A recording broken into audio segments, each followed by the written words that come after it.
പരശുരാമൻ ഇവിടെ വരുന്ന സമയത്ത് ഈ സർപ്പങ്ങളുമായി ഒരു കരാറ് വെച്ചു എന്നാണ് പറയുന്നത്. അപ്പം അതായത് ഭൂമിയുടെ ഒരു ഭാഗത്ത് മനുഷ്യൻ ഒരു സ്ഥലത്ത് താമസിക്കണം, ഈ ഭൂമിയുടെ തന്നെ മറ്റൊരു ഭാഗത്ത് സർപ്പങ്ങൾക്ക് കാവുകളായി, അതായത് മനുഷ്യൻ അവിടേക്ക് കടന്നു ചെല്ലാത്ത രീതിയിൽ ഇലകളും വള്ളിപ്പടർപ്പുകളും അല്ലേ, പച്ചപ്പും അങ്ങനെ എല്ലാം കൊണ്ടും ഒരു കാട് പോലെ തോന്നിപ്പിക്കുന്ന രീതിയിലുള്ള കാര്യങ്ങളാണ് പലതും കാവുകളായി മാറിയത്. പിന്നീട് മനുഷ്യന് ഭൂമി തികയാതെ വന്നു.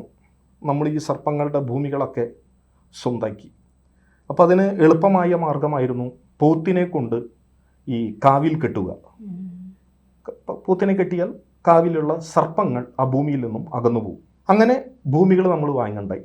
സമ്പൂർണ്ണ ജാതകം സാധാരണ ജാതകമല്ല, 75 പേജടങ്ങിയ സമ്പൂർണ്ണ ജാതകം 250 രൂപയ്ക്ക് നിങ്ങളുടെ കൈകളിൽ എത്തുന്നു. താഴെ കാണുന്ന നമ്പറിൽ ബന്ധപ്പെടുക.